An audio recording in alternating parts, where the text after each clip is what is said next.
если с вашего позволения, можно сидя буду говорить, да, никому это не мешает, я думаю, так даже комфортнее, потому что семинар это, наверное, громко сказано, это просто встреча, некая такая попытка рассказать вам, почему мы проводим этот конкурс и вообще чего, собственно говоря, нам надо, о чем мы думаем, говорим, чего мы ожидаем. И тема эта очень большая и сложная. Я попытаюсь как-то своими словами рассказать. Я хочу представить своих коллег, и, может быть, все тоже представятся. Фульда Макулова, специалист Института политики развития, Жилбис Кимова, специалист, координатор проекта, который финансирует конкурс, проект называется «Двое граждан правоучительных органов местного самоуправления», бюджетный процесс, и финансирует этот проект правительство Швейцарии. А еще здесь коллеги организаторы конкурса, Наталья Домовна, я думаю, еще тоже, да.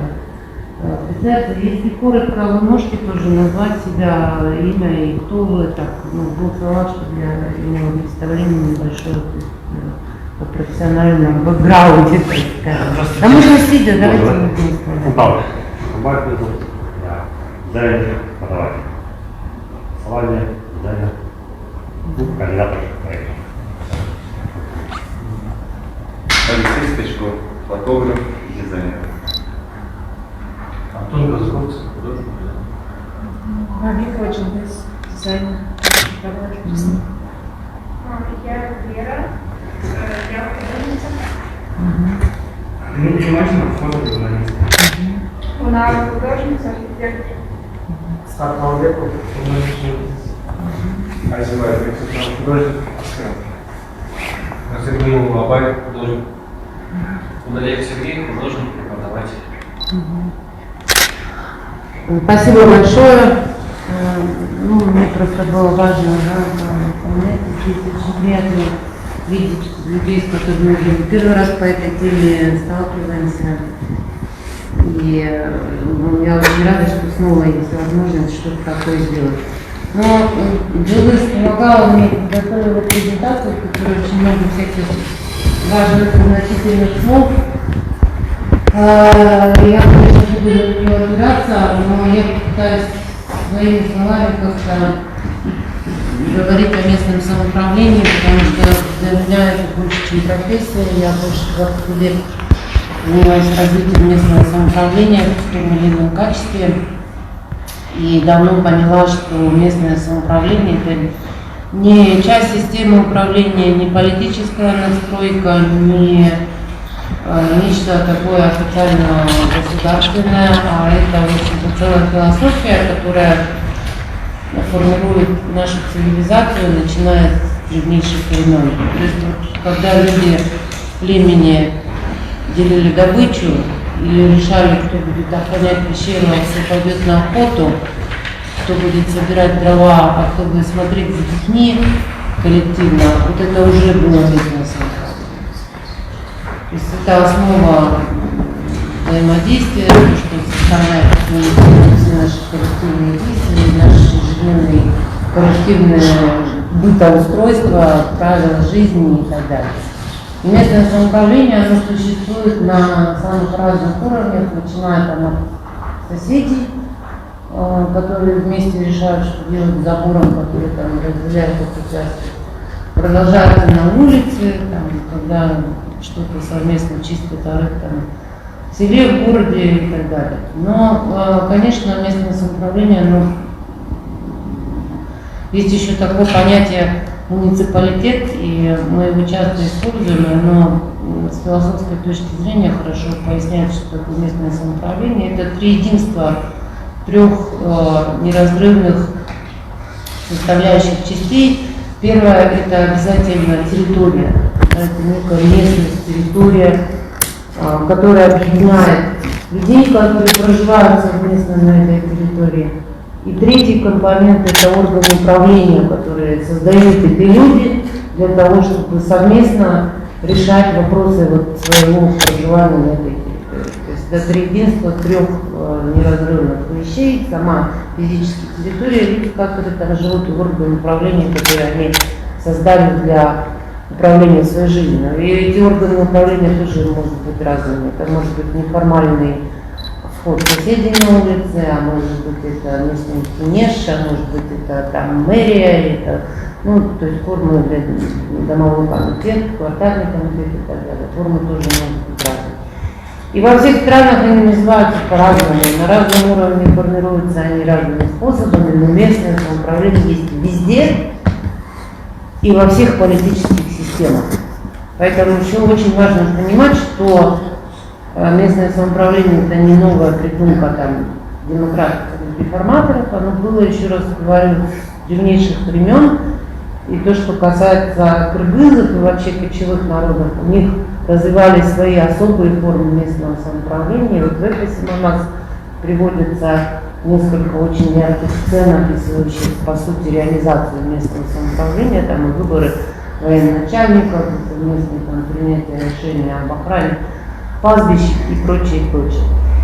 И было даже при царской России, Российской империи были специальные такие правовые положения, сейчас точно как они не назову, как они, не скажу, как они назывались, но они вот касались местного самоуправления у кочевых народов, проживающих на территории Российской империи. Поэтому история местного самоуправления не такая же длинная, как история каждого народа. Она сопровождает становление. И это первая форма управления государственности, которая возникает у любого народа, а потом уже появляется государство, политическая система, все надстройки и так далее. Но это вот такой короткий небольшой экскурс в историю и как бы в саму природу этого явления, для того, чтобы вы поняли, насколько это большая тема и широкая тема. Поэтому, когда мы говорим местное самоуправление, мы чаще всего вот вспоминаем там мэрию, тут говорил МАТУ, местный кинеш, законы. Но на самом деле вот я просто хотела подчеркнуть, что это гораздо больше, чем вот эти формальные вещи. Ну и то, что касается нашей новейшей истории, кстати, на прошлой неделе наша страна отметила официально 30-летие местного самоуправления в Кыргызской республике.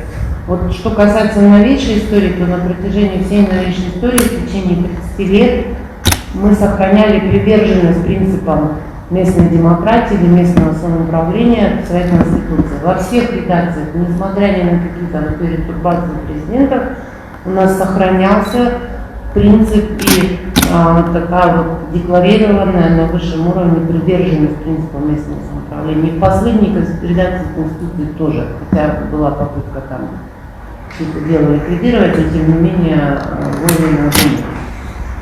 И в Конституции местное самоуправление определяется как право и реальная возможность местных сообществ или граждан самостоятельно в своих интересах и под свою ответственность решать вопросы местного значения. А дальше уже все расшифровывается в законах, писанных или неписанных, в уставах местных сообществ, местных нормативных правовых актах, постановлениях Кнеши и так далее, и так далее. Мы еще немножко позже затронем, что такое вопрос о местном значении, почему именно местные сообщества должны их решать. Ну вот, как я уже сказала, для нас, экспертов в сфере местного самоуправления, для многих сторонников этой идеи, местное самоуправление это некая такая среда для развития человека, в которой человек рождается, растет, вот детский сад, это вопрос местного самоуправления, школу, которая содержит местное самоуправление, он там женится, он там ездит по местным дорогам, пьет местную воду, он там в конце концов как-то проживает свою жизнь и умирает, и кладбище это тоже местный вопрос, это тоже есть. И вот какое это местное самоуправление, сильное, слабое, сколько у него ресурсов и возможностей, вот такая среда, вот такая жизнь, вот такие вот наши дороги, вот наша вода, вот наш общественный транспорт, вот наши детские сады, вот наши парки, наши объекты культуры, местные памятники, спорт, не профессиональный спорт, а физическая культура и так далее, это все местное самоуправление. И, конечно, этот перечень услуг, которыми занимается местное самоуправление, он большой. И тема по порядку в нашем положении о конкурсе не первая, но я решила начать с нее, чтобы вам было понятно, чем же местное самоуправление занимается. Основная функция – это обеспечение жизнедеятельности данной территории, то есть создание базовых, первичных, необходимых для человека услуг. И в эти услуги входят и вода питьевая, и водоотведение, канализация, сточные воды, уличное освещение, дороги, тротуары, мусор и так далее. И поэтому вот одна из тем, далее направлений нашего конкурса, это как раз доступ наших граждан Кыргызской Республики к услугам, которые предоставляет местное самоуправление.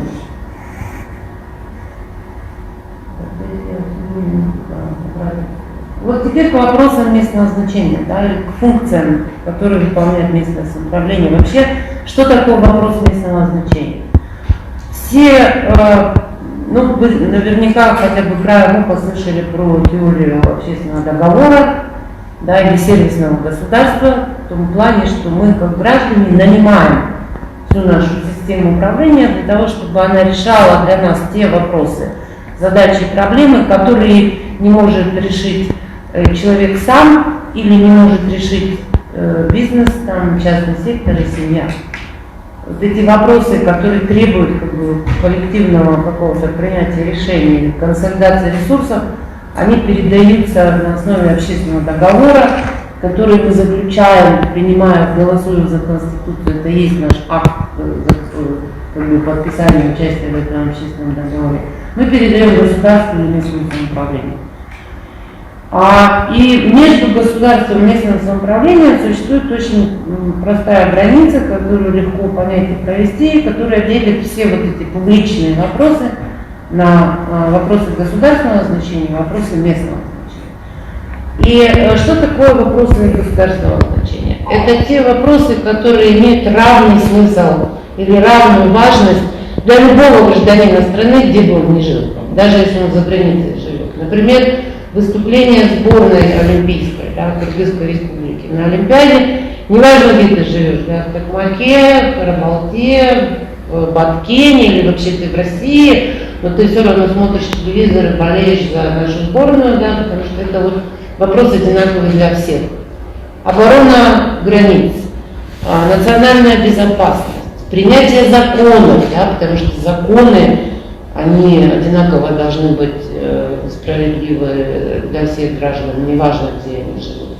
Какие-то социальные стандарты, да, доступ к начальному и среднему образованию, бесплатная медицинская помощь, да, там, социальное страхование в плане там, пенсии, да, вот такие вопросы, которые не привязаны к местности, не зависят от места жительства или нахождения человека, это есть вопросы государственного значения.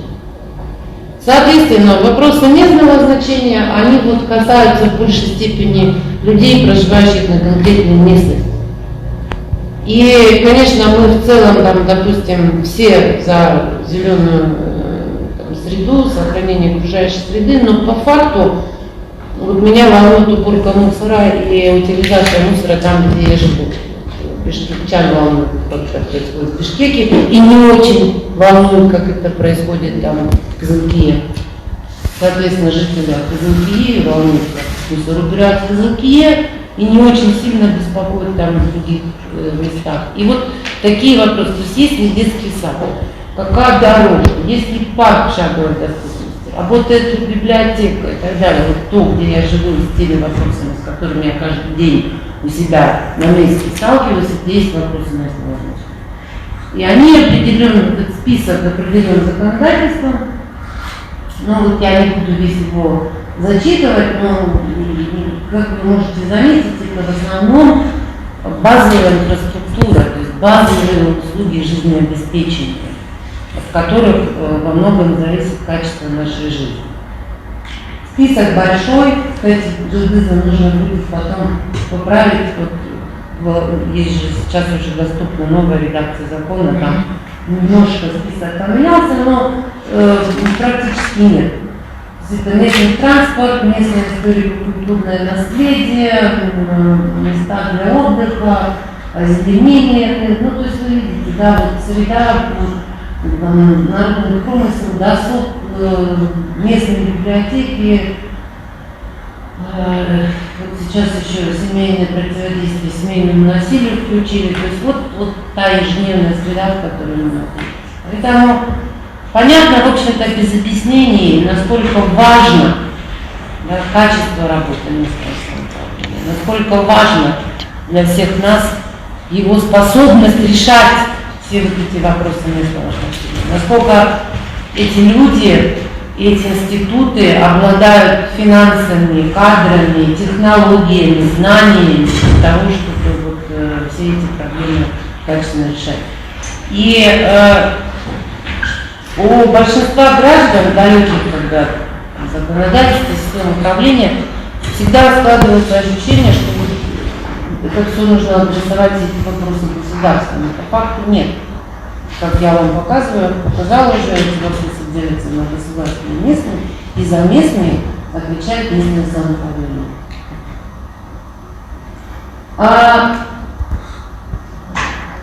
Это вот я, в принципе, уже вам рассказала про первую тему. То есть у нас в конкурсе 3 как бы направления тематические. Вот первое это были услуги. И мы в каком контексте хотели? Во-первых, мы конкурса, да, и визуализации каких-то там художественных приемов. Мы хотели, конечно, привлечь внимание к тому, что насколько важны эти услуги для людей, где есть проблемные места, что отзывается, да, в большей степени вот, в вашем восприятии в этом большом перечне. Но здесь важен еще какой акцент. То есть всегда хочется поругать, всегда хочется назвать кучу проблем, какие у нас, ну, их миллион, да, претензий, проблем к дорогам, к воде там, и к чему угодно. Но я не зря вот сказала, что очень много зависит от того, какие возможности и ресурсы есть. Какие возможности и ресурсы есть у органов местного самоуправления, чтобы эти проблемы решать. И вот здесь, к сожалению, одними, не к сожалению, но фактически, да, одними упреками ничего не решишь, потому что вот у нас страна очень централизованная, и я могу на простой цифре пояснить, вот местные бюджеты, да, то есть деньги, которыми располагают наши органы местного самоуправления, они составляют всего около 10% от общих государственных финансов. Вот 90% у нас тратит правительство на вопросы государственного значения. И только 10% госденег идут вот на весь этот огромный перечень, который я вам привела. А здесь еще сидит содержание общеобразовательных школ, а здесь еще во многих муниципалитетах сидит содержание объектов здравоохранения. Хотя это здравоохранение, образование, это функции государства, не местные. Потому что доступ к услугам здравоохранения и образования должен быть одинаковый у всех, независимо от местности, и поэтому это вопрос государственного. Но сами объекты, физические здания, тоже финансируются из местного бюджета. И вот этот весь огромный объем проблем, дороги, водоснабжение, да, вот вся вот эта инфраструктура, кроме электричества, сразу говорю, кроме электричества, вот это все сидит в этих 10%. А 90% у нас тратят Министерство ведомств. Ну там большой блок действительно финансирования врачей, учителей там и прочего, но тем не менее, на наш взгляд, на 10% содержать вот это все хозяйство и нормально его обеспечить, его функционирование невозможно. Это первый аспект. Второй аспект. Многие из этих услуг хозрасчетные или платные. То есть их, если за них не платить, они нормально функционировать и предоставляться не будут. И это правильно, потому что мы эту услугу получаем в виде физического блага. Да? Воду мы получаем, которую можно измерить, мусор мы производим, который можно измерить. И везде нужны затраты, чтобы эту воду поднять из скважины и пригнать на кран. Везде нужны затраты, чтобы этот мусор вывести и правильно утилизировать и так далее. И понятно, что люди частично платят за это через систему налогов, но у нас местные налоги совсем маленькие. И большую часть они платят по обоснованным тарифам за услугу фактически. И здесь тоже есть проблемы с недоимками и с нежеланием людей платить за эти услуги. Поэтому вот еще, когда вы, если будете обдумывать эти темы, вот здесь важно понимать, что там идет ответственность взаимная, так называемая субсидиарная ответственность. Местное самоуправление, конечно, отвечает за организацию этих услуг, но при этом государство отвечает за то, чтобы у местного самоуправления было достаточно ресурсов для предоставления этих услуг, а граждане отвечают за то, чтобы своевременно в полном объеме оплачивать эти услуги, понимаете? То есть здесь вот некая такая есть трехсторонняя четкая зависимость, которую не все понимают и осознают, а просто хотят всегда требовать. И требовать правильно это нужно, но требовать нужно обоснованно и разумно. Да? То есть я не имею права требовать у муниципалитета миллиона благ, если я не плачу за коммунальные услуги. Просто у меня ни гражданского, ни морального права такого нет. Это вот была первая тема, которая касается услуг. Наталья, вы меня пинайте, если времени, да, у меня еще две темы. Вторая тема – деньги, да, бюджет, местный бюджет. Вообще тема самого проекта, который финансирует этот конкурс, это прозрачность местного бюджета и участие граждан в бюджетном процессе. Наша Конституция и наш бюджетный кодекс устанавливает, что мы как граждане имеем право не просто знать о том, как расходуются деньги и государственного местного бюджета, но мы имеем право принимать участие в принятии решений, да, то есть решать, вот, куда нужно больше денег, на какую статью направить. И для этого механизмов много. Это коротко, ну вот по нашему опыту, да, мы работаем в основном с сельскими муниципалитетами и обучаем людей, что такое бюджет и каким образом можно принять участие в его формировании, как можно контролировать его расходование в виде всяческих там фокус-групп, есть организованные мероприятия, площадки,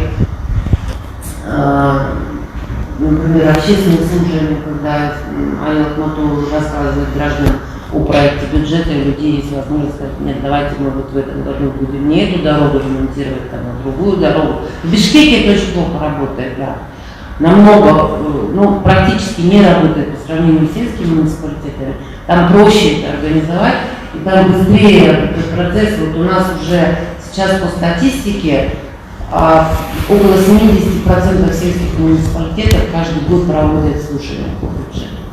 Ну, не везде хорошо с разными там подходами, но тем не менее. И интересно, что органы местного самоуправления, они принимают, не все предложения людей, но принимают. Но важно, чтобы люди тоже могли вносить разумные предложения. Бесполезно требовать, да, строительства космодрома там, или еще что-то, или разового там ремонта всего, что есть в селе, ну, просто потому что денег на это нет, а какие-то точечные вещи вполне можно учить.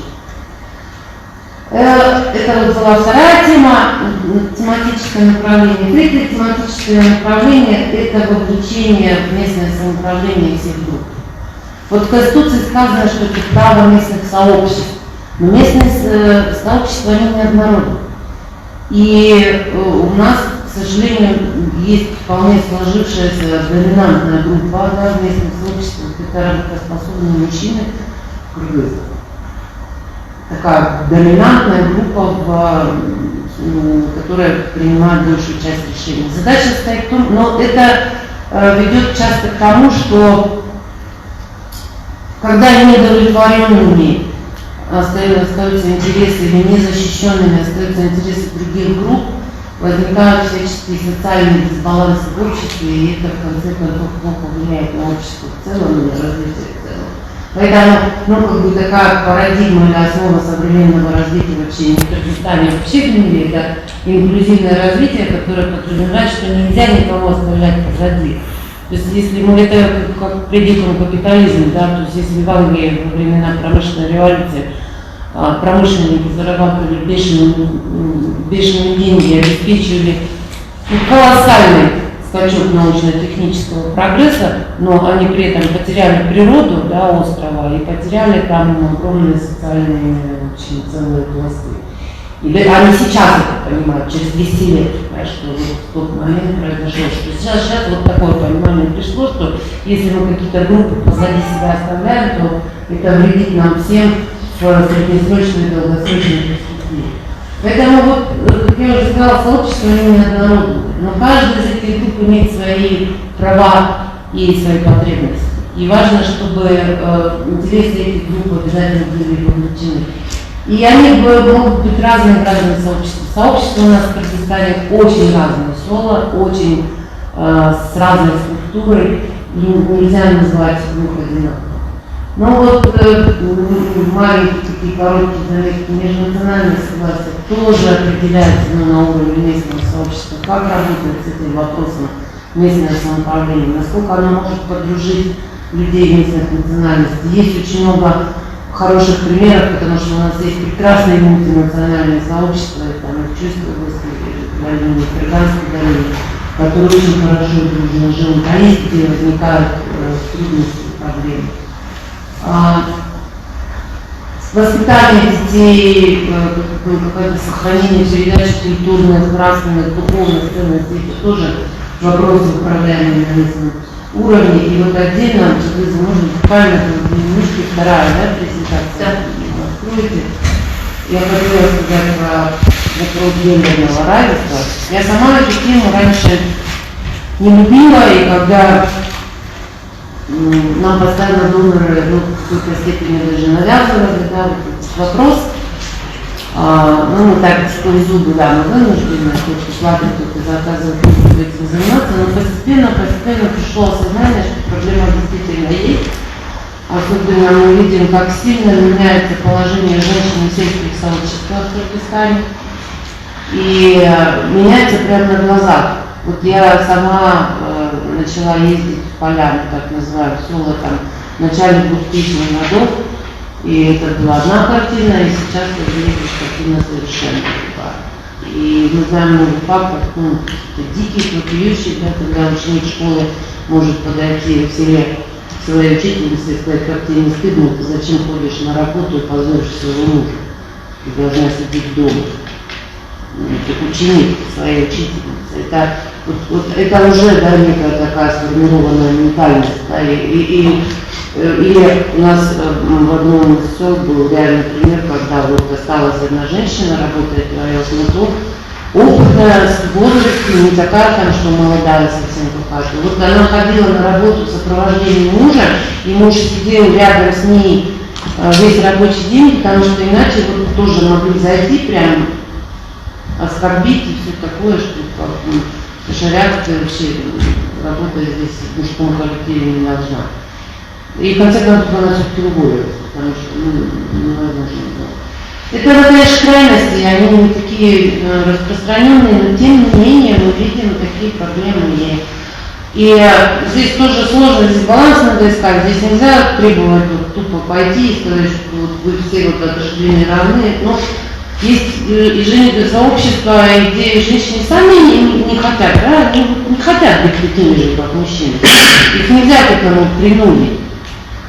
И нужно придумать, как это делать, и у нас какая-то своя модель должна быть. Мы однозначно не Европа и не Америка, да, в этом отношении, но мы не Арабские Эмираты. И вот мы каким-то образом, я вот сама, честно вам скажу, я, может быть, сейчас скажу не совсем правильные там политические вещи, но это то, как я чувствую. Я, например, замужем за кыргызом, живу здесь больше 25 лет в Кыргызстане. Но моя вся семья, братья, там, сын, они все живут в России. И вот я когда приезжаю в Россию и общаюсь со своими родственниками, я ощущаю разницу эту менталитет. Ну, вплоть до того, что вот У нас, например, не принято, что если при родственниках там начать как-то оскорблять своего мужа там нехорошими словами, ну, у нас это не принято. А в России, вот, ну, в разных, наверное, опять же, группах по-разному, хотя у меня семья интеллигентная, они как бы, ну, это не площадные там ругательства, не мат, но это вот унижение достоинства, какой-то тип воспринимать нормально. И там, значит, у меня одна родственница своего мужа, я говорю, и что, он нормально это воспринимает? Ну, и его спрашивают, он говорит, ну я же виноват сам. Ну, то есть для них вот есть все-таки культурная разница некая такая. Я не зашорена только там, и муж у меня вполне себе городской художник, вполне себе Чуйкова закончил, вполне себе образованный городской чувак, даже что называется. Но есть эта разница. И вот как это не впасть, невозможно нам, я что хочу сказать, невозможно нам автоматом западную модель эту навязать полностью. Ну и нельзя допустить того, чтобы мы скатились вот в совершенно какие-то крайние радикальные вещи. Вспомнили, кто такая кыргызская женщина, и кыргызстанская женщина, и какова ее роль. Поэтому очень проявляем все, я понимаю, что время права. Да мы проводили исследования по, вы знаете, ввели 30% квоту депутатов местных Кенеши, в этом году впервые были выборы.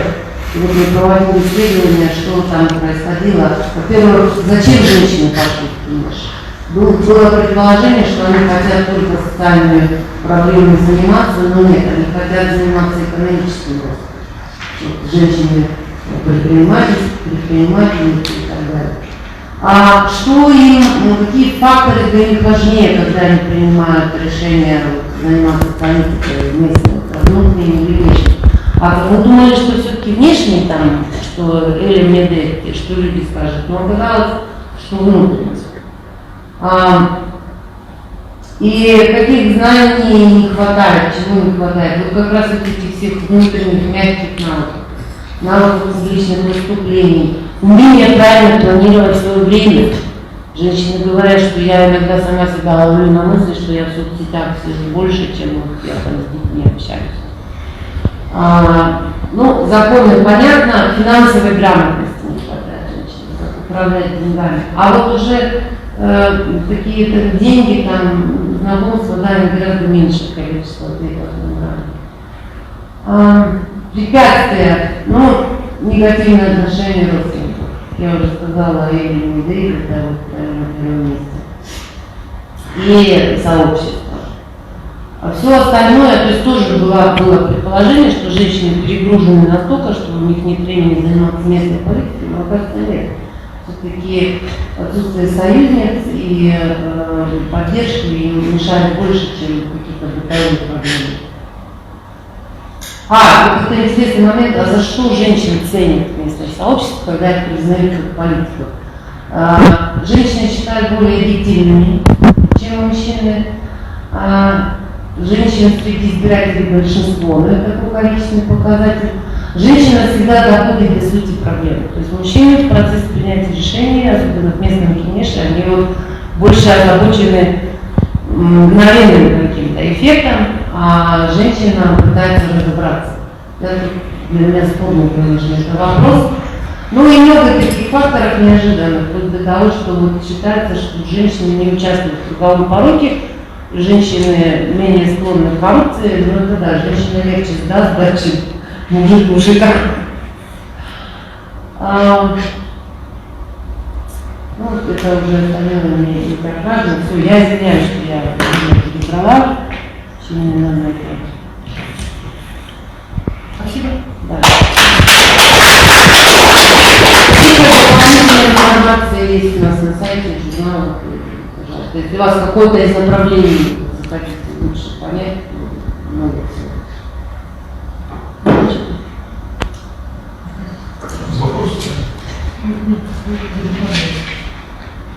А можно будет получить коллеги, вопросы презентации, к правильно? Владимиру Добрысовой по каким-нибудь пунктам рисовать? Нет, только бы получить бы потом презентации для, чтобы как напоминание, потому что-то Без проблем. на почту. Мне кажется, да, давайте в регистрационном листе вы прям почту напишите, да, я вам напишу. Я вам оставлю еще свой телефон, я думаю, что через Наталью тоже мы можем какую-то информацию вам пересылать. Да, запустите прямо сейчас лист регистрации, пусть люди напишут почту. Да. Там эти телефоны вы прям хоть что, или хотя бы можно будет, по сути, WhatsApp. Обозначить, да, я могу. Я думаю, технически мы решим, и если возникнут вопросы, есть координатор по Бишкеку Жултаскелимова, даже которая нас всех встречала. И сейчас, если позволите, часть Гамала Бакамбаева, искусствоведа, куратора выставок и человека, который видит какие-то взаимосвязи, которые вот нам, простым людям, от сахи иногда даже не очевидны. Гамал Джакиевич, прошу вас. Спасибо. Спасибо, что собрались здесь. У нас на погоду. Был хороший очень доклад надежды. Объемный. Проблема на самом деле есть, проблема большая, и художникам надо работать именно над этой проблемой, а не над какими-то своими надуманными, чисто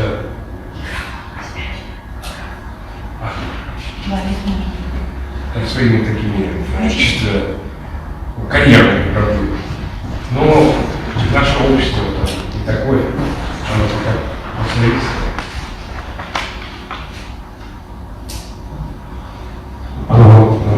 Советская,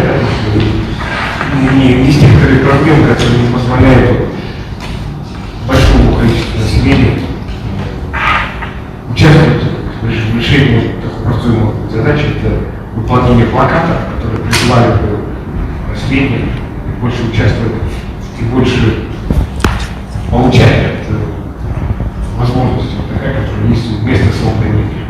И кроме того, вот спасибо Надежде, спасибо Институту политики и развития, потому что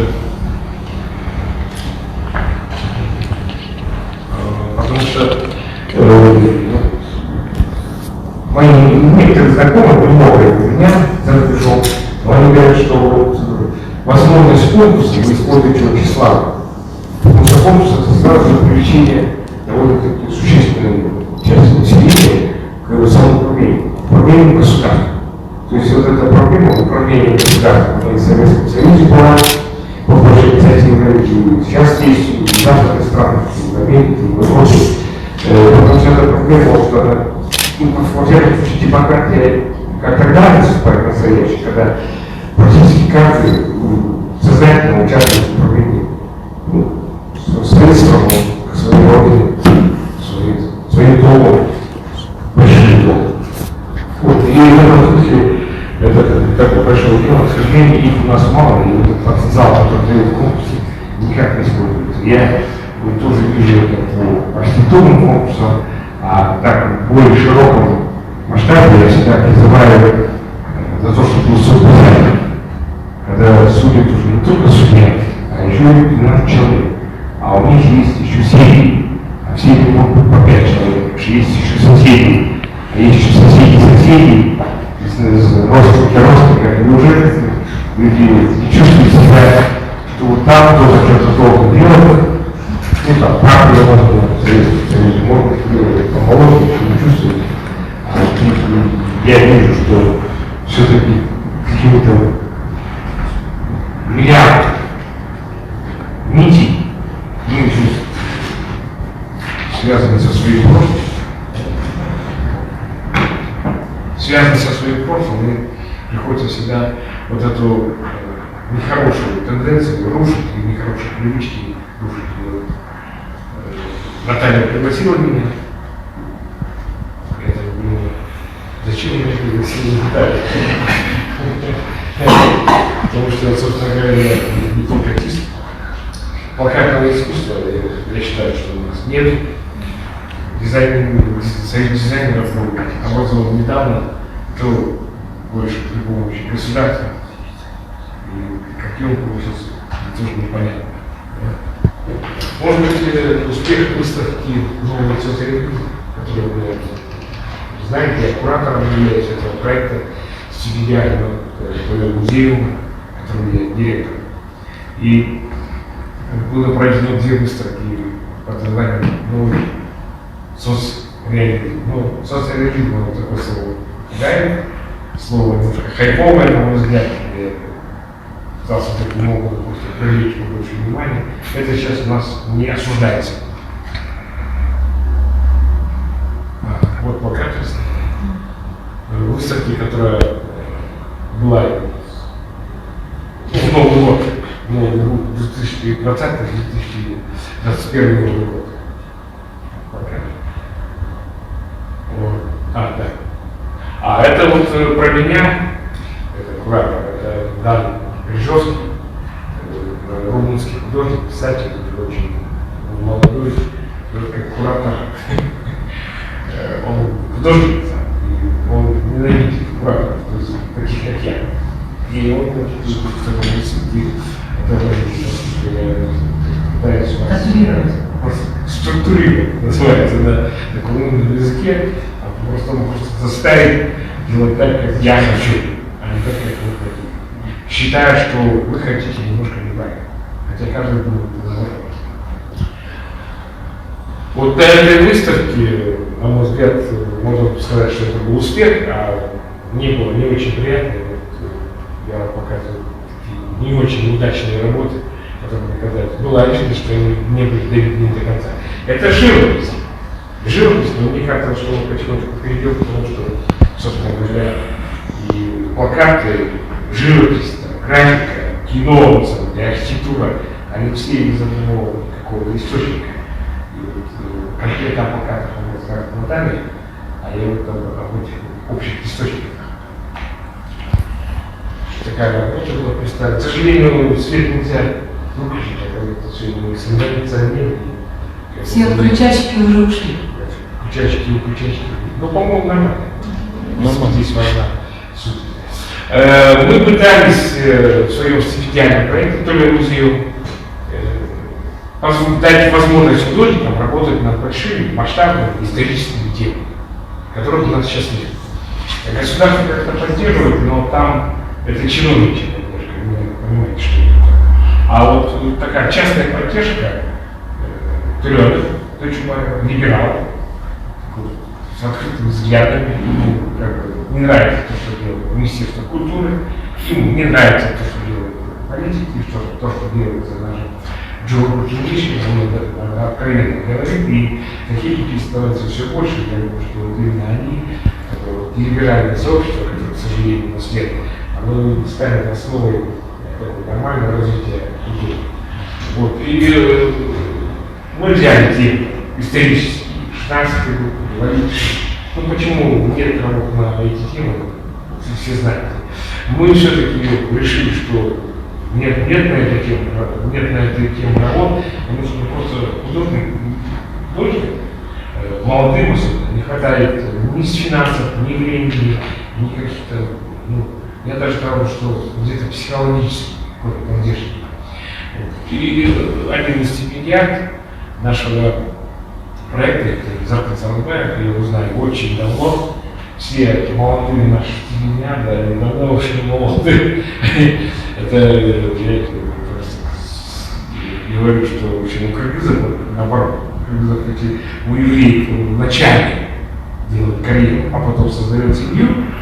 Если раз создает семью, рожает кучу ребятишек, и потом, когда они уже подросли, начинают делать карьеру. Поэтому не обижайтесь, что все наши стипендиаты уже очень тоже молодые люди. Молодых людей там практически нет, скажем. Но это такое. И вот это такая тема у него была, вот якобы 16-й год, бегство в Китае, и часто оставляли стариков. Денег не перевали, понимают, что они со стариками не.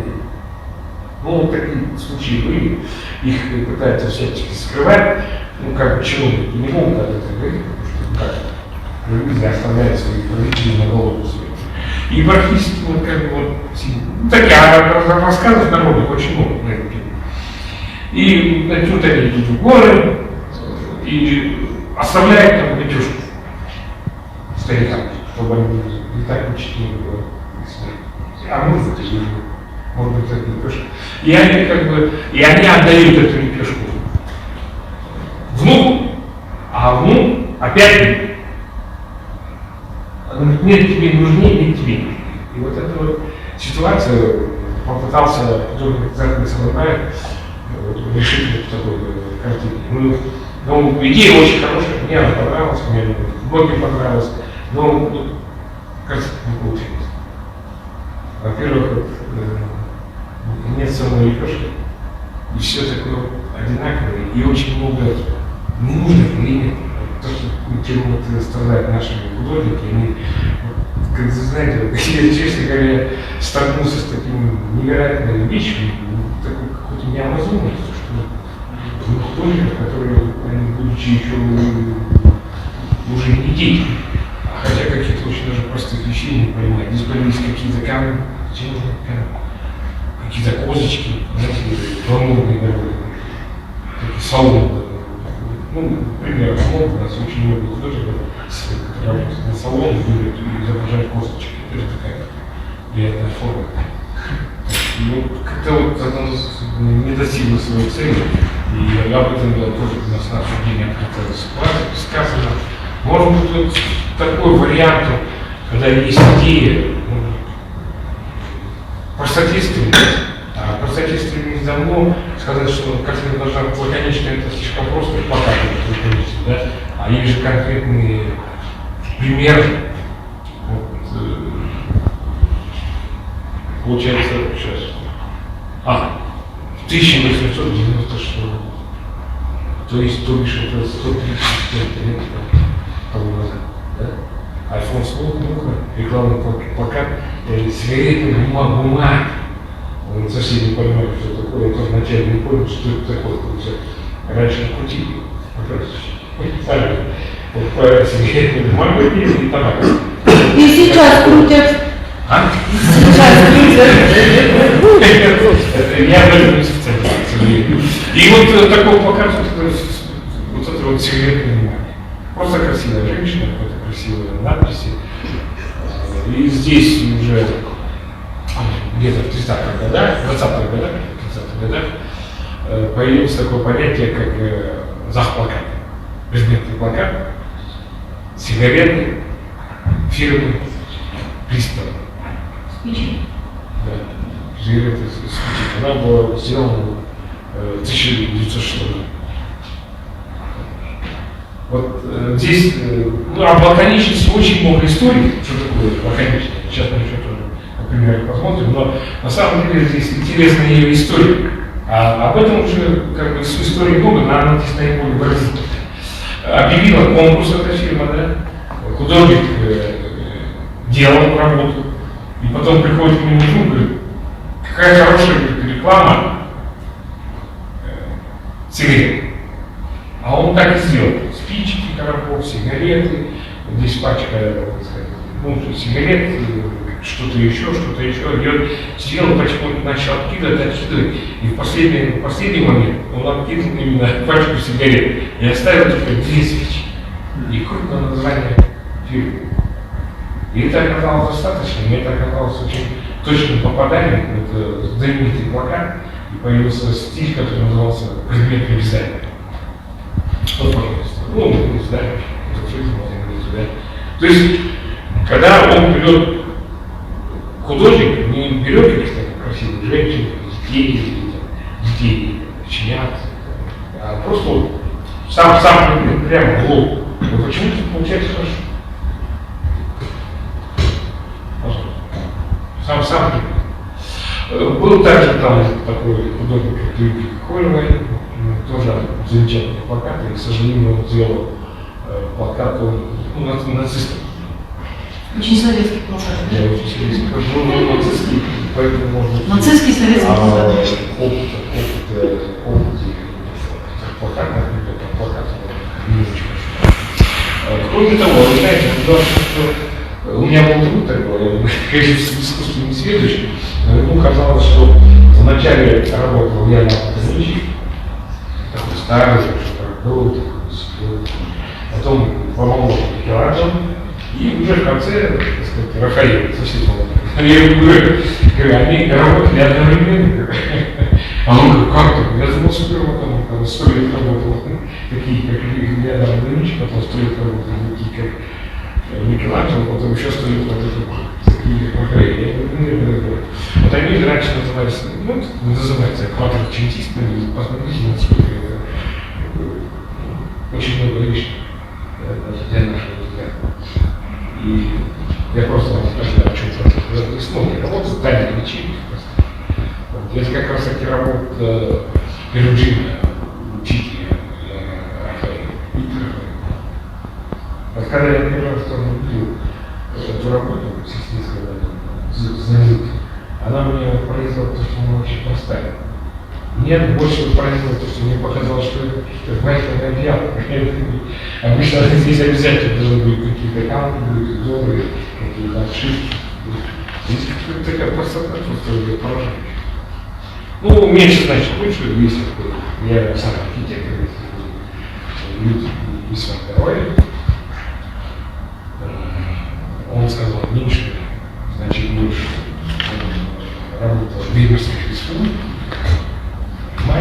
Когда мы пришли в классе, я чуть-чуть работал, последний работал. Все это остальные были, другой национальности. Но приехав в Нью-Йорк, он создал современную американскую архитектуру.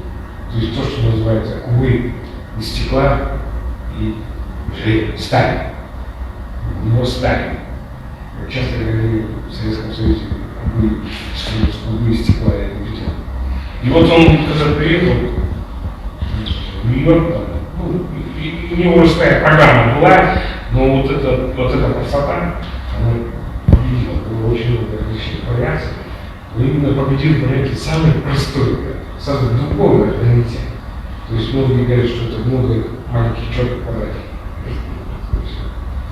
Самое простое, никаких условий, никакого такого, никаких дополнительных элементов архитектуры это очень и знаменательный такой факт.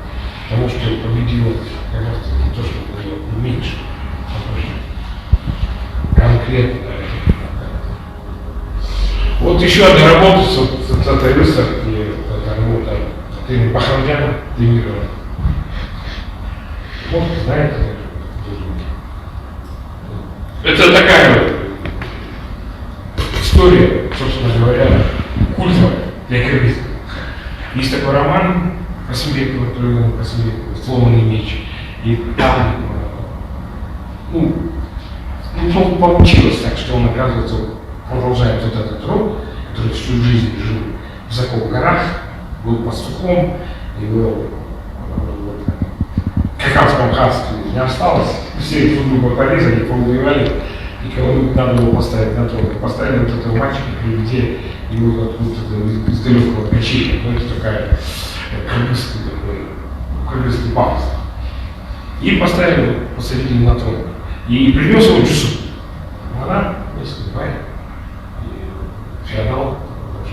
И он, чтобы ему, как бы, дать заседание, он просит центр хороший, повыше бить кинжал, повыше, и повесить. Там у него часа снимается. Это такие, знаете, которые были, он ходил, не снимает на своих лет отроческих. Они какого запаха, такой закон, ну, 60-е свои собаки напоминают вообще, что значит власть. И когда их вот снял, и шутку, потом ему было трудно.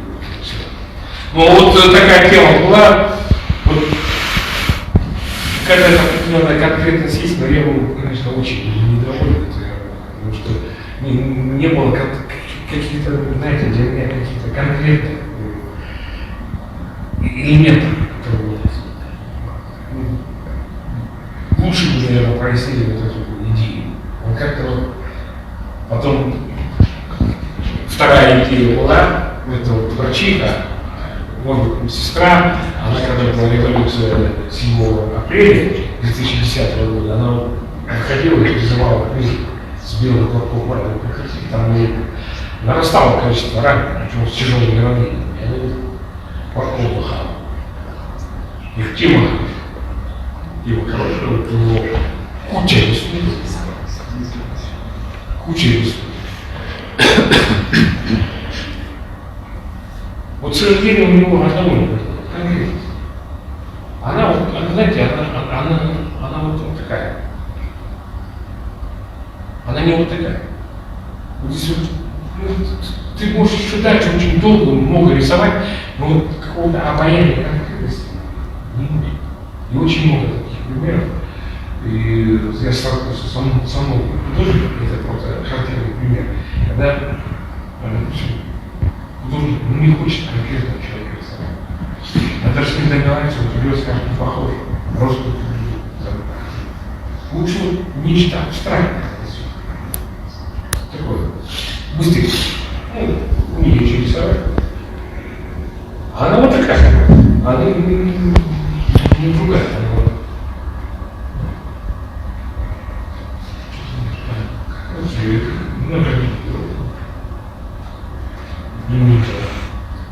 Он будет потому что он я думаю, Кавказ. Из-за этого, да? Непонятно. Но вот он как-то не сживался, но в итоге он эту картину не сделал. Вот он пытался, жена или сестра, я говорю, ты конкретно, найди образ. Это вот реализм ищет конкретный образ. Зачем? Чтобы так, разрешить это добраться. Вот эти варианты, он даже то, что делает. И это вопрос, на самом деле, такой, знаете, на засыпку. Я еще как-то ответ не знаю, потому что, собственно говоря, да, был такой великий Платон, который говорил, чем абстрактнее, тем лучше. И конкретнее абстрактнее. Он считал, что мы это тень, какой-то идеи, которые, да, надо идею рисовать, они отображение. Они пустую конкретику, да? Да. Ну ничего. Вот когда он вот это вот увидел, я его попросил из себя, потому что я помню, хорошие люди. Как графические мимо хорошие, но как работа, это вообще не работа. Как живописная работа в стиле социального. Вот в плакате насколько работать, не работать. Конкретно это не искусство, да? Ну, есть такой вариант, это работа Ревер, она была сделана в Рокфеллер центре, да? В Рокфеллер центре, в Нью-Йорке. Это вот повторение. Та, которая была в Нью-Йорке, ее закрасили домой. И замазали именно потому, что он здесь вот деньги забрали. И они, вот там такая странная вещь, вроде бы, как бы это же капиталисты. Во всяком случае, такое вот само выражение, замените на любое такое, ну, короче, абстрактное лицо. Непонятно, что угодно рисуйте, но чтобы это было непонятно, не абстрактно, не. Это работа, допустим, нашего Глазунова, а если конкретные лица, все конкретно рисуют, Ленин конкретно, Троцкий, Горбачев здесь, Фидель, это всех узнавать. Можно по-разному относиться к творчеству или Глазунова, да, вот это не признавать. Вот тогда тоже такая вот для меня была понятие абстракция и реализм, конкретно. Абстракция больше какой-то идеал. И вот здесь мы как раз натолкнулись на, вы, наверное, все помните приключения принца в воду земли, когда абстракционист художник удает нарисовать Кичатова, и вдруг все его узнают. А это как придумано, не совсем вымысел. Конкретный человек был конкретный подход. Наверное, узнаете? А? Это Пикассо. Хотя ну, самый поразительный это портрет самого Пикассо, Валара. Доктор Мала. И вот он сам жизнь, в принципе, он очень похожие. Это сделал. Это вот, я не знаю. Вот. И здесь, конечно, я хочу немножко грязь сделать в наше изобразительное искусство, чтобы, может быть, вот это желание, стремление к какой-то абстрактности, не конкретности, чтобы потом на какие-то конкретные вопросы не отвечать, а всегда можно было сказать, да я не это именно в виду, а на конкретную сторону не идешь. Хотя само искусство наше, искусство Кыргызстана, тогда советской Киргизии, сейчас Кыргызская республика, оно началось с реализма, с конкретности. Первое называется социал-примитивизмом, когда пришли художники, которые не умели рисовать. Честно говоря, рисовали на взгляд многие свои лучшие работы. Это Кулбеков, это Образцов, это Чуйков, это такие работы, которые, собственно говоря, даже для них многие характерны для нас. Вот национал-социализм, когда социализм утвердился, и методом репрессий тоже, немножечко,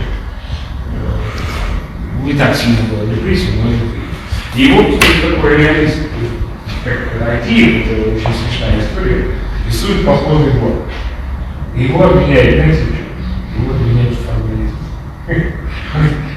Это не наше коллективное хозяйство, мы всегда работаем, даже теперь работа по строительству материальной базы нашего общества. А что это? Что ничего не делать, какой-то на улицах грязь, вообще не посыпают, сидят в строении не будет, это не то. Пафос один. Вот другой пафос, картина, вот реалистичная картина, вот это очень такая распространенная тема, двое.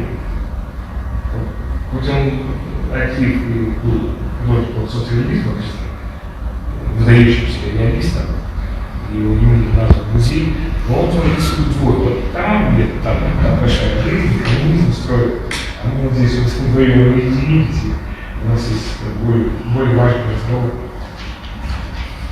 Да, тоже знаменательная картина, вот она в этом смысле гениальная. Здесь, как вы сказать, на сравнение, вот это российская картина, совершенно по-другому. И вот как бы тоже работа в коллективном хозяйстве, да, но на самом деле немножко тема другая. Ну так такие работы. Романович, вы как-то очень быстро листаете, не успеваем смотреть. Это оформление театра оперы и балета, такого социализма. Они, к сожалению, немного таких работ сделали. В основном они были, знаете, у меня было такое впечатление, что они притворили шлангами. Я нормально пишу, вот и в колхозе, на сборе винограда. Это же девушки песни. Ну, это было часто, это даже было часто примерно, даже во многих фильмах, как там, в центре в Москве. А здесь то явление, которое можно останавливаться, Чуйков на первом съезде после уже осуждения культа личности Сталина, после 20-го съезда, пришел Хрущев, началась оттепель, и прошел первый съезд союзов художников СССР, союзов художников СССР. И он там сказал, что вот Кыргызстане художники избежали аплодисментов стиля. Вот это стиль. Аплодисменты, пакеты, это правда. Вот немножко реализм у нас был, но, например, хотя бы есть конкретика, да, есть тема, это все. Вот многие говорят, что суровости у нас нет. Вот суровости у нас был Арлон График, сделал что-то женщина, впервые повесил термин, говорит суровый. Еще один суровый. Вот это вот единственное, можно смотреть, если есть конкретика, спасибо. Потому что, по большому счету, это очень, не очень молодые, не очень красивые, не очень элегантные. Работа там 50 лет. Но она как нарисовала, как видите. Ничего не придумали, не украшали, не проводя вот эти аплодисментный стиль, не обобщали образ, создавая плакат. А именно образ конкретики, это видно, что это сделано. Умеет потом просто сложить свой такой символьный образ. Очень много работ с запозданием появилось на тему сурового стиля, когда суровые мужики, суровые работники строят наш суровый устрой, наш социалистический строй. Многие известны. Опять ворона, ворона, там что-то большое. Здесь то, что это вот развитый социализм, когда пришел Брежнев, начался застой, он объявил развитый социализм, сам же объединил. То есть партия, она немножко уже не такая, в итоге сразу рванулись в какие-то стороны разные. Осваивая то, что уже на Западе было освоено и пройдено, все равно это все еще своеобразно переработать. И темы такие вот. Понятно, что шли, остановились, после речки, что будем делать, после школы, допустим. Да, можно все гадать, можно все домысливать, не домысливать. Это работа Сабижана Макашина, но можно домыслить. А вот иногда домыслить, не домыслить, хотя уже есть вот предназначение. Они только закончили школу, или поступили и возвращают, или едут поступать.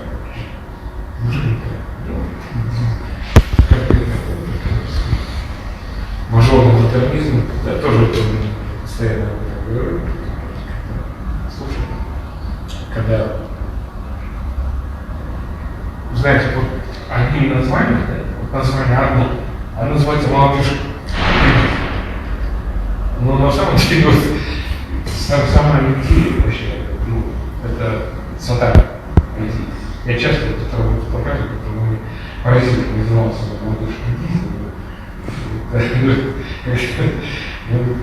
Может быть так.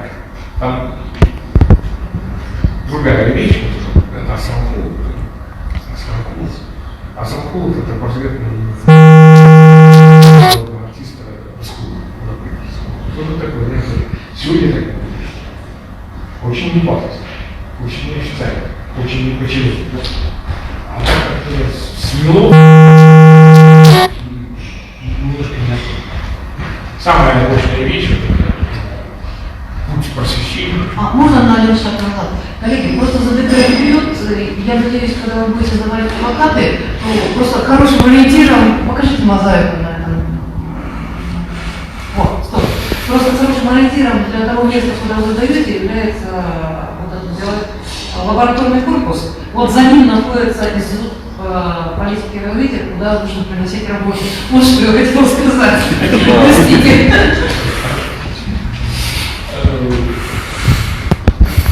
Такая работа, почему называется мажорный модернизм, потому что разрешили ее сделать именно сын корпоратива. Если бы не был сын корпоратива, но в это не было.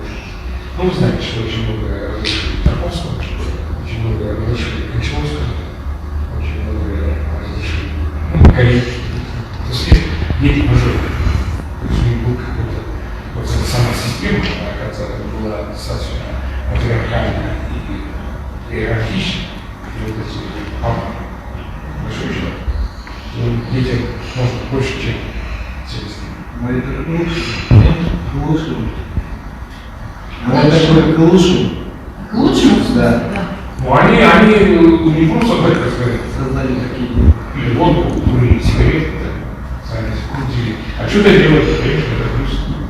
Это плюс для нас. Но оно в другой форме, наверное, не могло бы выразиться. И просто вот как бы идея вот этого понятия мажорной фатализм шла в голову, когда я читал Андрея Кончаловского, как он здесь фильм снял.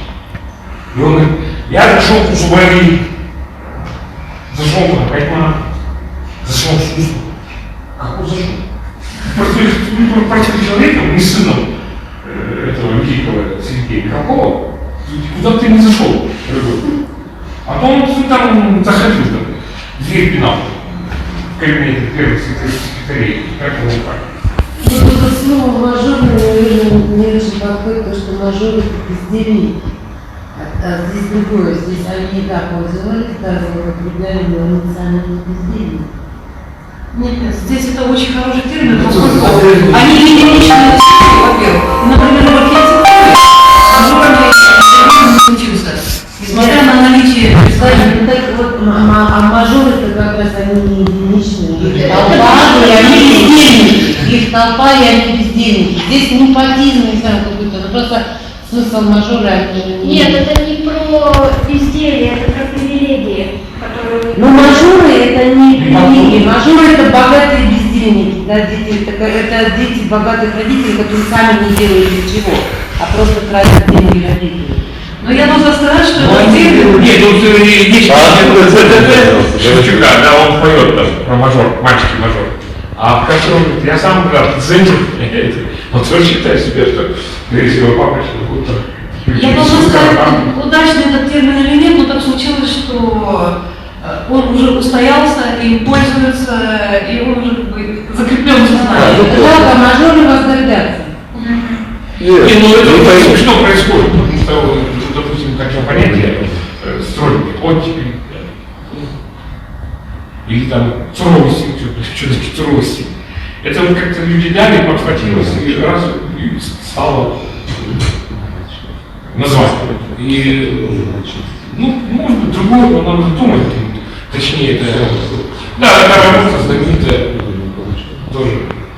Я все время мучаю наш музей, что говорят, что в 1972 году открыли музей новый. Проект Шарлотты Чапаева. И на 2 недели, открытие и картины. И на 2 недели картины, то есть открытие, красивые, потому что ругань шла, можно привести такие работы на открытии. Советского музея. Вот, вы знаете. Дело не в том, что, знаете, вот, по большому счету, опять это будет очень сложный разговор. Вот.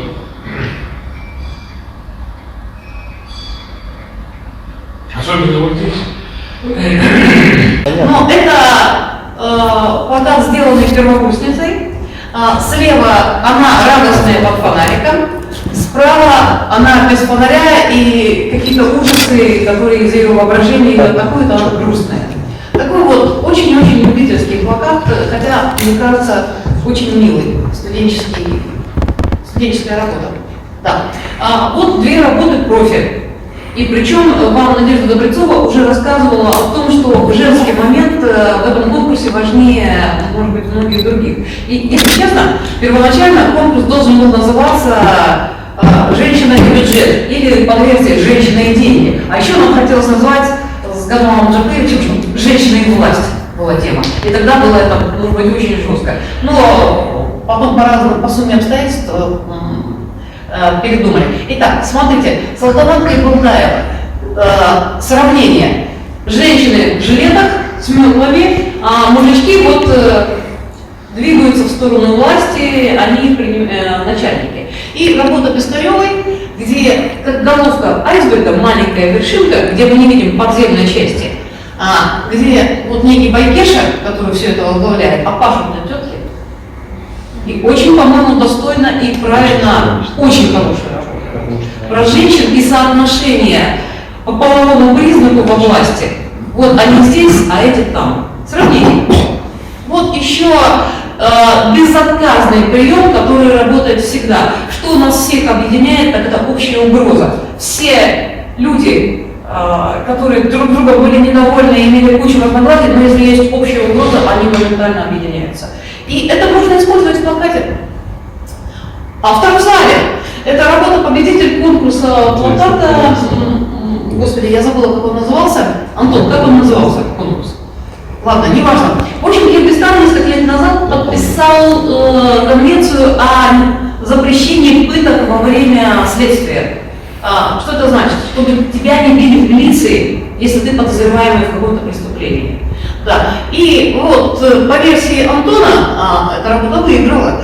Да. Грубо говоря, врач не дает справку, что есть побои и переломы, а в суде говорят, нет. Врач говорит, что никаких побоев нет. Все. И покалеченному человеку некуда деться. Замечу, это не выдуманная ситуация, а это огромная статистика по Киргизстану только. Да. Вот работа, которая шокировала даже наших нанимателей, организацию правозащитников, которая это все продвигала. Они отказались ее повесить на выставке. Работа Марселя Шейшенова. Реальные истории оторванного уха, выбитых зубов, вот это все правда, это вот ни разу не выдумка. Вот уж конкретика, куда дальше. Но даже им было как-то вот слишком, понимаете? Да, и вот эту работу, по крайней мере, на момент, у нас тут заседал целый конгресс против пыток, заседал он, где же он мог быть еще, на правительственной даче в Чумарыке, где же еще можно говорить про такие важные вещи. И вот эта работа там не висела. Да. Другой прием. Это когда вы берете какой-то вопрос или проблему и доводите обострение до, не знаю, до какого-то почти предела. В литературе это называется гипербола, преувеличение, или литота, наоборот, максимальное преуменьшение. То в плакате это будет, например, вот так выглядеть. Работа Павла Большакова про похищение девушек, Авакучев. И здесь обострение сделано за счет, ну, обычно я предлагаю присутствующим студентам высказаться, где тут обострение, чем это достигнуто. Студентки, Лиз. Ну, во-первых, цветом. Молодец. Хорошо. Ага. Конечно, цвет агрессию дает. А если бы у нас еще темнота была, представляете, это звенело бы просто. Красный цвет был просто кровью. И обращаю ваше внимание, тут есть жест вот этого ритуального завязывания платка на девушке. Это просто вот удавка. Вот обостряется. Да, символического обострения Павел Большаков дошел в своей работе. Да, не пришел сегодня. Да, хорошо. Обострение по другому совершенно признаку и принципу. Одна из лучших работ проектов вот, Института политики и развития про прозрачный бюджет. Была такая отдельная тема. И что сделал Леша Луцогоров, наш коллега и некогда долгое время председатель нашего дизайнерского профсоюза. Да. Он на прозрачном пленке распечатал за прозрачность. Вот прозрачность была предъявлена просто вот. Замечательная работа. Да. Обещалась прийти Татьяна Зеленская. Дело в том, что важная деталь. Татьяна Зеленская, мадам-председатель нашего плакатного конкурса. Вот очень на слуху художница, очень быстро реагирует, моментально появляются работы, но она себя позиционирует скорее как иллюстратор. Хотя для меня особого как бы нет варианта. Когда эта работа появилась, всем было понятно о чем. Но сейчас, я думаю, нужно вот здесь вот где-то подпись. Прямо на ней сверху. 8 марта 2020 года. И надпись вроде «Мы пришли с мирно отпраздновать 8 марта, нас били, но приехала милиция и забрала нас, а не тех, кто нас бил». Ну, вы помните всю эту историю, я не буду на ней останавливаться. Да, Татьяна Зеленская, главная судья нашего конкурса, серьезная авторитетная женщина. Это ее автопортрет. Да. Вот обострение на уровне гротеска, то есть почти карикатурность. Две работы из Искуля. Вот такой чудовищный чиновник, который живет дорогу, просто живет. И вот что украденные с дорогой, как вот это все, просто проехала настолько большая, что вот уже ее не переехать. Да. Марина Блинова, замечательная моя коллега, Эта работа выиграла на одном из таблицовских конкурсов просто первое место. Вот. И за счет чего здесь обострение? Жесткие углы и разница масштабов. Вот если тут сидят все-таки несколько архитекторов, они почувствуют, что фигурки, как это говорят, не в масштабе, они не соотносятся с этим зданием. Они намеренно уменьшены, они сделаны крохотными против этого бетонного чудовища. Но и вот этому всему одно единственное дерево с плавными линиями в этом чудовищном квадратном мире. Но если вы помните, тогда, мягко говоря, вопрос вырубки деревьев стоял просто страшно, и я не могу сказать, что сейчас он как-то сильно улучшился. Да. Что может еще сделать автор плаката? Воззвать к чему-нибудь. К чему он может воззвать? К долгу. И, например, к каким-нибудь чувствам. Очень хорошо взывать к родительским чувствам, потому что мы все родители, либо нынешние, либо будущие, но и как-то это близко. Либо к чувствам патриотическим, более тонким. Вот с 3 звездочками, если честно, это моя мечта. Если появится какой-нибудь плакат, который показывает, что быть честным человеком – это выгодно. Это не моя мысль. Я видела в Китае, у них там просто растяжки, не в плакатной форме, а так просто надписями написано, и мне переводили, что честный налогоплательщик это выгодно. И, вероятно, в Китае это чистая правда. У нас, конечно, все по-другому в этом плане, но воззвать просто, вот, призвать к чему-то, это нормальный ход, сейчас я покажу за счет чего. Да, а второй зале, да, смотрите, родительские чувства. Детские площадки перестали существовать в огромном числе дворов, потому что машинам негде стоять. Какие тут дети, извините. И из-за чего вот эта работа, по-моему, прекрасная, потому что здесь вот и контраст, и по масштабу, вот это огромное черное колесо, которое наезжает на маленьких детишек в маленькой песочнице. Но здесь еще хитрый Алексей сделал один ход. Он не живых детишек, а он фотограф, он мог их сфотографировать, а он взял таких вот маленьких трогательных персонажиков из проволоки, он умеет это делать. И их даже жарче, чем нежели детей. Фотографии детей мы часто видим, а вот фотографии таких маленьких фигурок, наверное, реже. И, естественно, наши родительские чувства должны встрепенуться при виде этой работы. Да. Вот воззвание к чувствам патриотическим. Просто для разнообразия. Это ни разу не плакат, это вот Алексей Лысогоров, который патетично, не превращаясь страну в мусорку. Есть таблички «На пол не плевать», например, где-нибудь. Алексей призывает не плевать на страну, не мусорить на страну. То есть это уже повышает некоторую пафосность момента. И от себя замечу, здесь он очень ловко сделал исыкуль. Посмотрите, сгибом бумажки, вот этой вот пожеванной. Ну, Алексей знатный, конечно. Платочек. Да. Ну и немножко поговорим о метафоре. Метафоры можно, я вообще должна сказать, что вот здесь вот типология дана, мягко говоря, очень сомнительная, довольно условная, и какие-то вещи вполне могут по ней кочевать. Да. Работа самого первого конкурса «Здесь и сейчас». Вот это знаменательно. То есть ей больше 10 лет. Бишкекский график Усенбек Амуров, довольно пожилой байкер. И у него был опыт работы в журнале «Шелкан», то есть он карикатурист.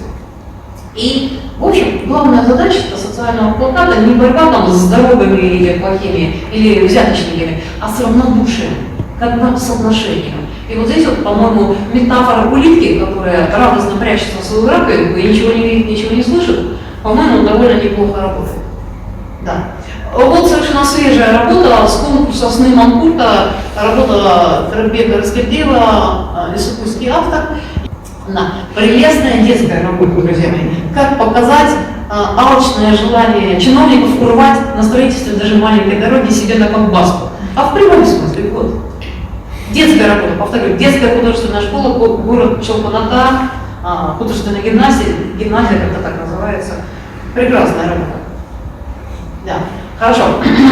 На мой взгляд, одна из самых значимых графических работ вообще за всю историю проекта «Здесь и сейчас».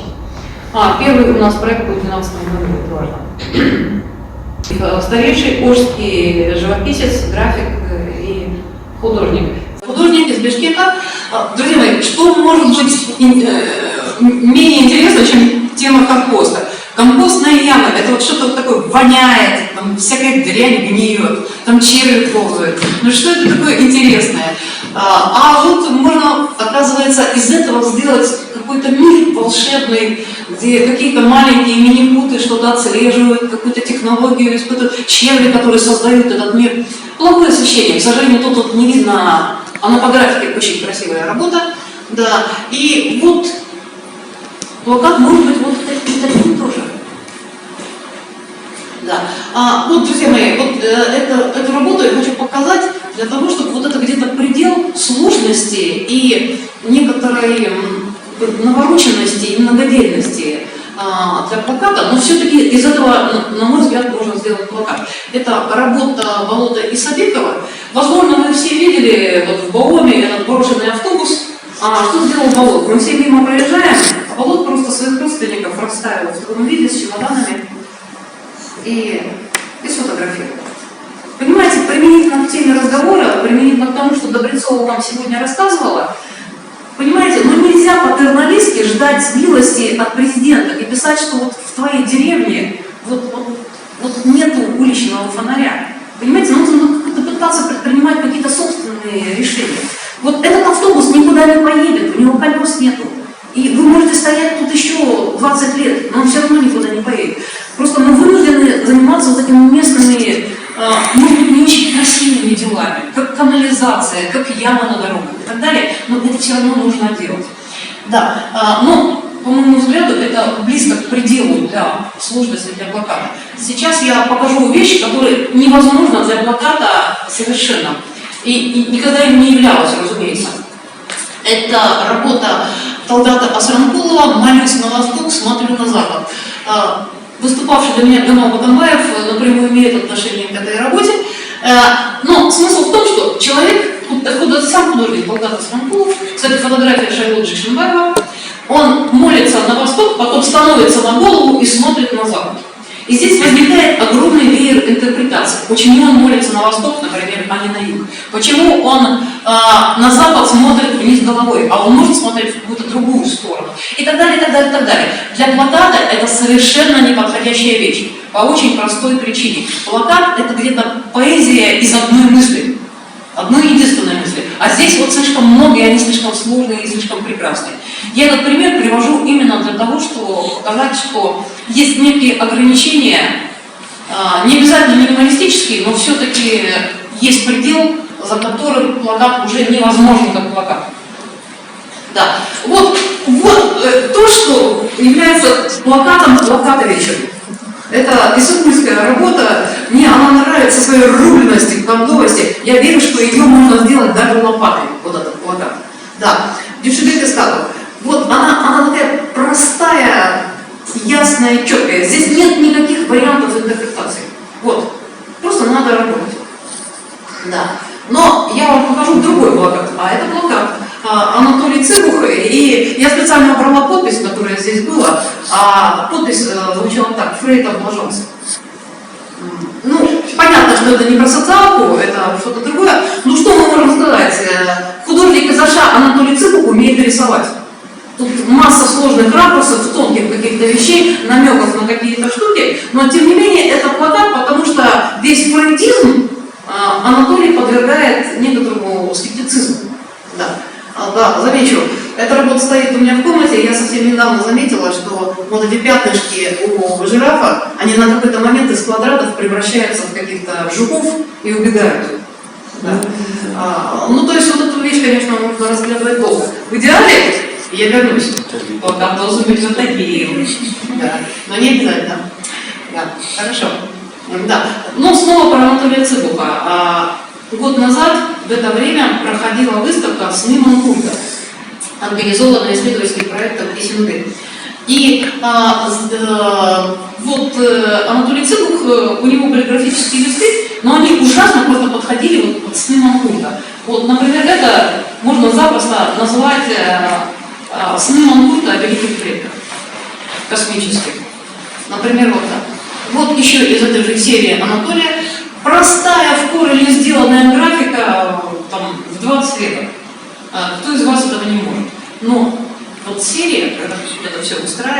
особенно вот крушение вот этих вот зрительных клетков, это да. Напоминаю, что манкурт это по Айманову человеку, которого лишили насильственно памяти. Да. Ох, как хорошо бы эта работа смотрелась, если бы он было темно.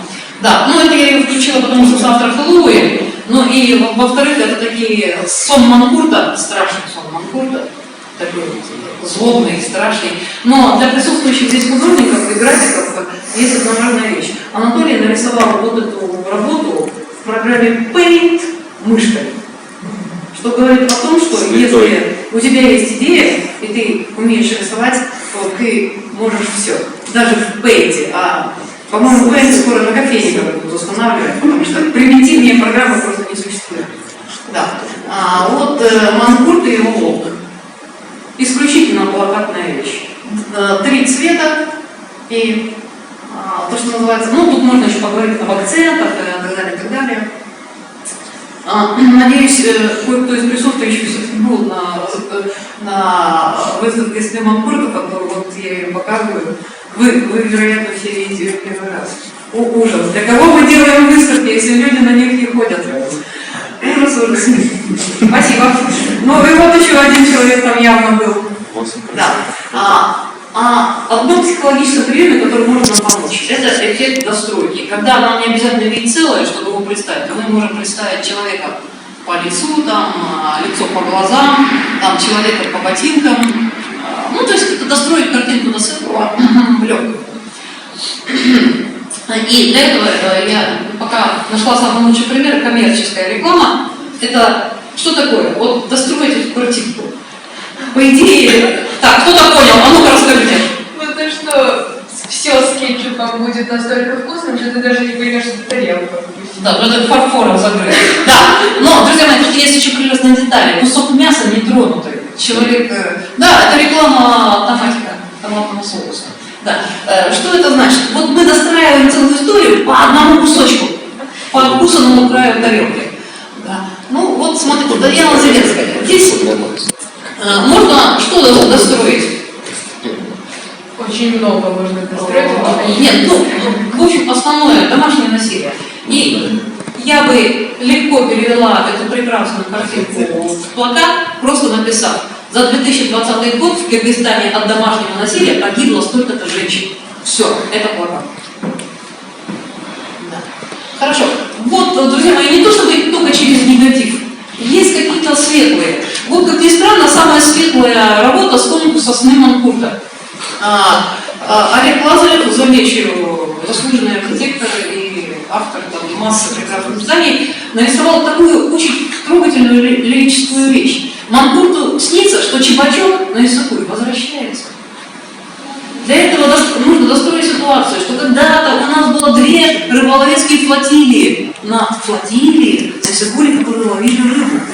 А сейчас ее нет вообще, ну или почти нет. Да. И только в снах манкурт, у которого отняли память, может мечтать, чтобы Чебачок вернулся. Очень трагическая работа, даже вот, несмотря на свою такую прелестную, позитивную цветовую гамму, я бы сказала. Да, одна из самых любимых и классных работ за последние 30 лет в жанре плаката. Нурбек Насрамбеков. Друзья, вот сейчас каждый из вас может достроить фамилию неприятного моего человека, чтобы написать туда Китсин. Да, можете мою фамилию написать, пора заканчивать. Да. И вот, постройка в чистом виде. Да. Можно пустить в ход отсылку к авторитету. Любая цитата из Айтматова в наших краях делает высказывание авторитетным, ценным и важным.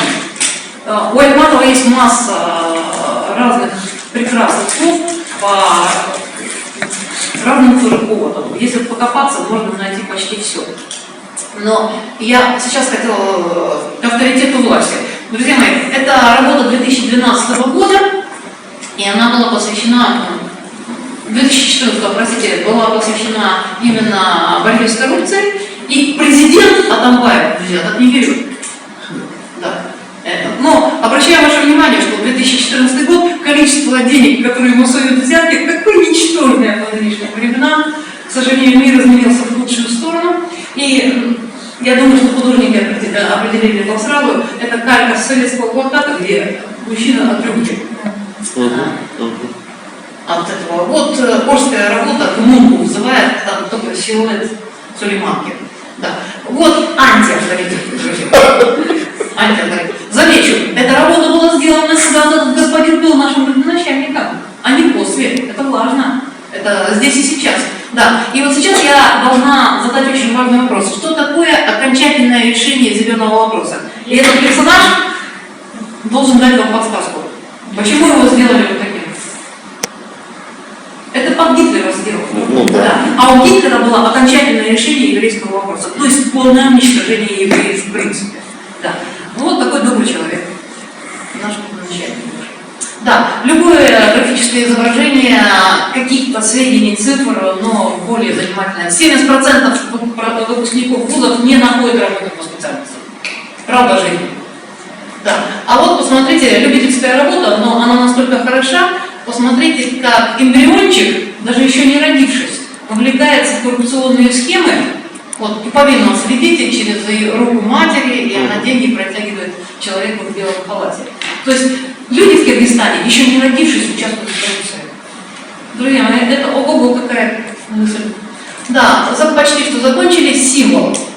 Если повезет, и у вас случится символ чего-то, например, женщина и власть, или, наоборот, прозрачный бюджет, было бы здорово. Да. А во втором зале лучшая работа за последние 1,5 года карантина в нашей стране. Друзья мои, вот для меня, я не знаю, как автор, времени нет, просить ее интерпретировать, но Мунара лучше всех обозначила 2 волны эпидемии 2020 года. Браво. Браво! Мунара, браво! Отличная работа. Просто блеск. Да. Автора, к сожалению, не знаю, сфотографирован на стенке дома на Моссовете. Женщина встроена в орнамент, ее не выломать, она часть орнамента. А мужчина может уйти, может прийти, он свободен. Вот вам символ взаимоотношения полов и их зависимости от социальной роли, которую им навязали или они выбрали. Да. Вот работа Андрея Гарда, триптих. Коллеги, очень хорошо бомбить корпусы триптихами. Хорошо работает. Некоторые из присутствующих это знают. Да. И вот марионетка, которая сама заживет своей жизнью, чтобы не подрезали цветы демократии. А вот это мы. Вот вся наша страна, корова, из которой уже выдаили все, которая стоит тощая. Да. Да. Коррупционер приходил. Так. Вот термин «неочуминг» вы уже слышали от уважаемого Гамала Джабыевича. Это то, что, наверное, в плакате категорически воспрещено. И, например, вот такие работы, наверное, они вполне возможны на туристических сумочках, открытках и так далее, и так далее. Но социальный плакат – это даже не 5-е колесо, это не стоп-сигнал у зайца, не ревизонтик, это вообще ни о чем. Так что вот это вот, наверное, не работает. Ну и напоследок вот несколько высказываний, которые очень хочется донести. И основная мысль, что если не сделать мир лучше через свой плакатик, то, по крайней мере, чуть-чуть уменьшить в нем количество зла. Спасибо!